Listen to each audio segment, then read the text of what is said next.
Welcome to homework. PV diagram, so we can draw this really quick.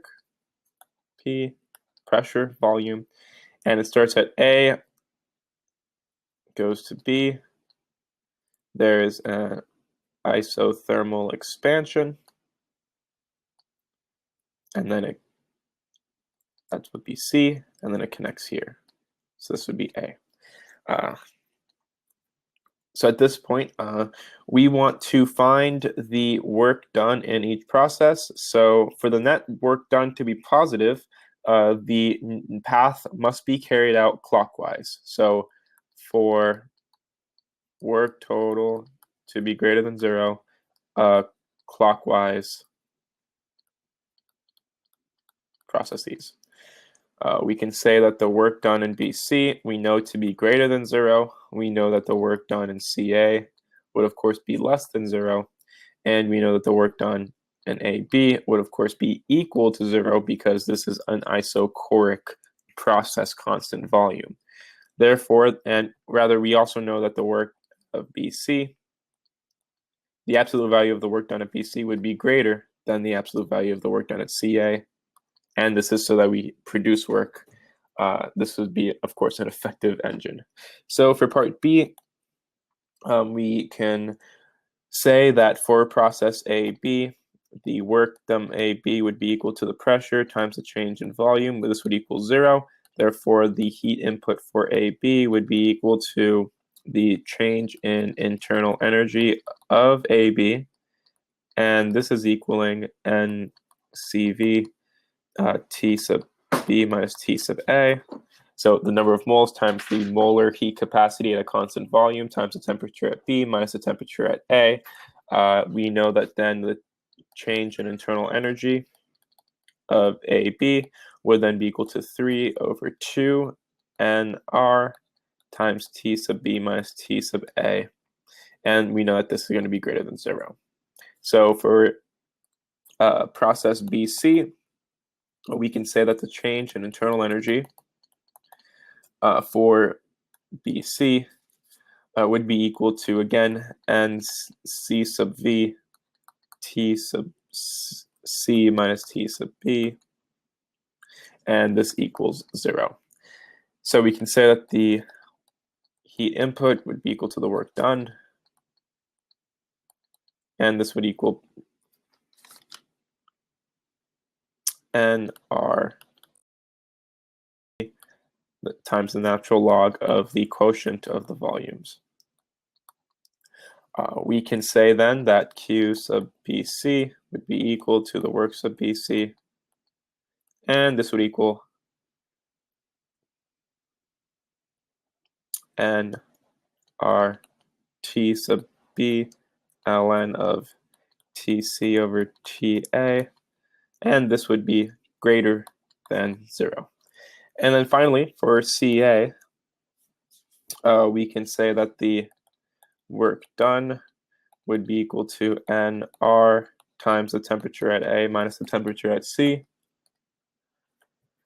We can say that the heat input would be equal to N, the number of moles times this molar heat capacity at a constant pressure times the temperature at A minus the temperature at C. And we know that this is going to be equal to 5 over 2 NR times T sub A minus T sub C. And we know that this is going to be equal to 0.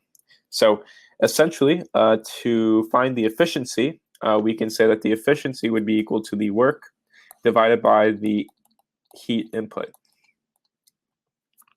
This is going to be equal to the work done at BC plus the work done at CA divided by the heat input at AB and the heat input at BC. Essentially, this is going to equal NRTB ln of TC over TA, and then this will be plus NRTA minus TC, all divided by 3 over 2 NR T sub B minus T sub A plus NR T sub B ln of TC over TA.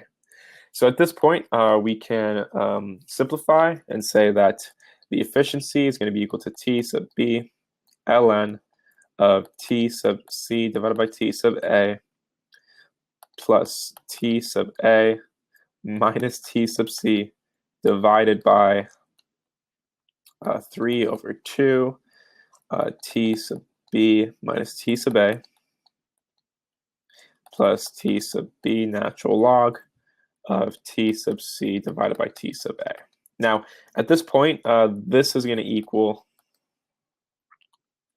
again, T sub B natural log of T sub B divided by T sub A plus T sub A minus T sub B.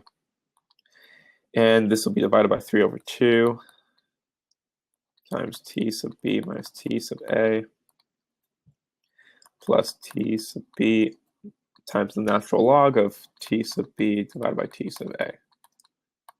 And at this point, we should actually solve. So we can say E, the efficiency is going to be equal to 423 Kelvin times the natural log of 423 divided by 273 plus 273 minus 423, and this will all be divided by 3 over 2 times 423 Kelvin minus 273 Kelvin. Oh, this is Kelvin as well, my apologies. Plus 423 Kelvin times the natural log of 423, again, divided by 273. And we find that the efficiency is going to be 0.0859, or we can say 8.6%. That is the end of the solution. Thank you for watching.